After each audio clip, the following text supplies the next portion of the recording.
Assalamualaikum warahmatullahi wabarakatuh. Apa kabarnya? Mudah-mudahan selalu diberikan kesehatan lahir batin ya, dan terhindar dari segala macam penyakit. Kembali lagi bersama saya di Ngurus Channel ya. Nah, pada video di pagi hari ini saya akan memberikan ya beberapa tips cara mendatangkan pelanggan ke toko kita ya. Entah kita berjualan obat-obatan pertanian, kita berjualan pakaian, berjualan makanan, atau apapun itu, berjualan alat-alat listrik ataupun bangunan. Nah, ini ada tips ya, cara cepat untuk mendatangkan pelanggan ke toko kita ya.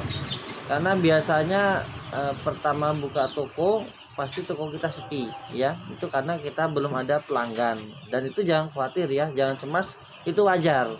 Karena pemula ya, karena tokonya baru, belum ada yang kenal ya dengan toko kita, sehingga itu termasuk wajar. Nah, jadi bagi teman-teman yang bingung ya, cara mendatangkan pelanggan supaya belanja ke toko kita ya, artinya tidak hanya sekali belanja tapi untuk kedepannya belanja lagi ya. Nah, yang pertama yang harus kita lakukan adalah stok barang yang ada di toko kita itu adalah barang-barang yang brand ya. Jadi barang-barang brand itu apa sih? Barang brand itu adalah barang yang dicari konsumen, barang yang dibutuhkan konsumen. Jadi barang itu sudah tertanam di pikirannya konsumen, sudah ada. Nah, kalau untuk di pertanian, toko pertanian seperti saya ini, yaitu contohnya seperti Roundup ya, kalau untuk herbisida racun rumputnya, ataupun Gramason. Nah, itu adalah dua di antara barang-barang brand lainnya. Itu contohnya dua itu. Itu barang brand, barang yang memang betul-betul sudah dikenal oleh konsumen dan memang dicari.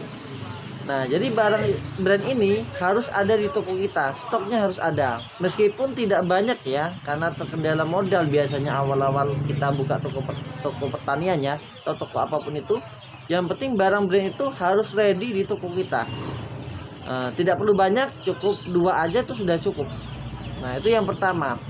Sehingga ketika konsumen masuk atau datang ke toko kita, barang yang dicarinya itu biasanya barang brand, dan itu ada di toko kita.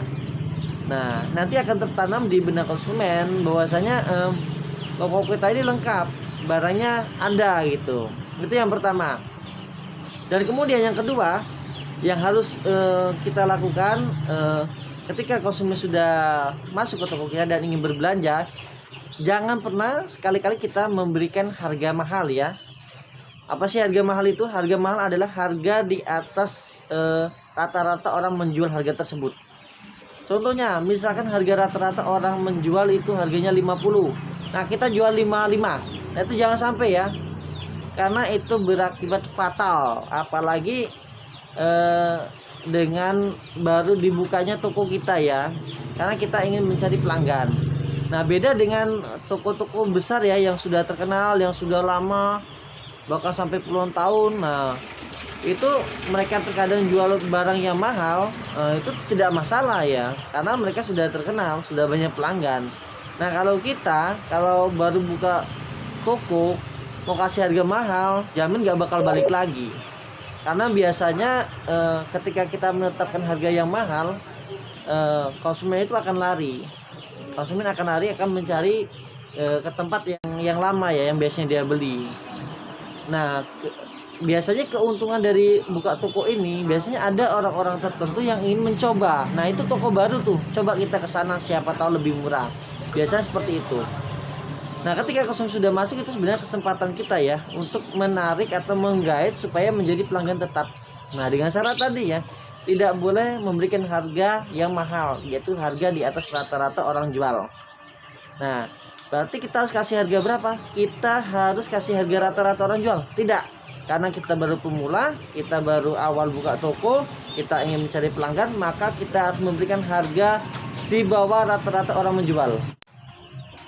Nah, kemudian setelah kita menetapkan harga di bawah rata-rata orang jual ya, kita harganya lebih murah ya, lebih miring, sehingga konsumen itu akan tertanam di mindsetnya bahwa toko kita ini menjual dengan harga yang murah, sehingga kedepannya ketika mau belanja maka akan kembali lagi ke toko kita. Nah, selanjutnya yaitu kita harus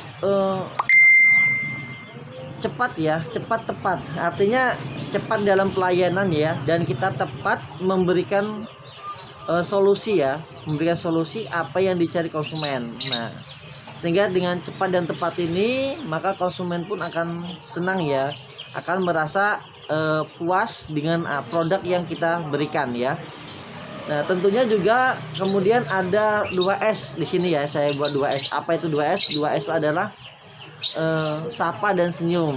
Nah, ketika konsumen belanja ke toko kita jangan lupa untuk 2S, sapa senyum. Jangan pernah sekali-kali merengut ya, atau cemburut ketika konsumen datang, karena nanti akan apa ya, di benak konsumen itu image-nya akan merasakan bahwa toko ini sombong orangnya, atau pemiliknya sombong, atau karyawannya ini sombong. Dan ini perlu dibiasakan. Terkadang memang ada sifat-sifat suka jarang senyum ya, atau susah. Dan ini harus dibiasakan untuk sapa dan senyum. Karena kita sebagai seorang pedagang, kita harus biasa untuk sapa senyum 2S. Nah, itu jangan lupa. Sehingga konsumen itu akan merasa nyaman, atau pelanggan kita, dan menjadi pelanggan kita nantinya. Oke.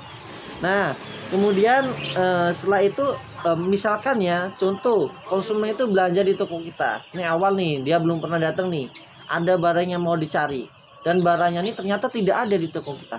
Tetapi di tetangga kita yang punya toko, ataupun teman kita yang punya toko, itu ada barangnya.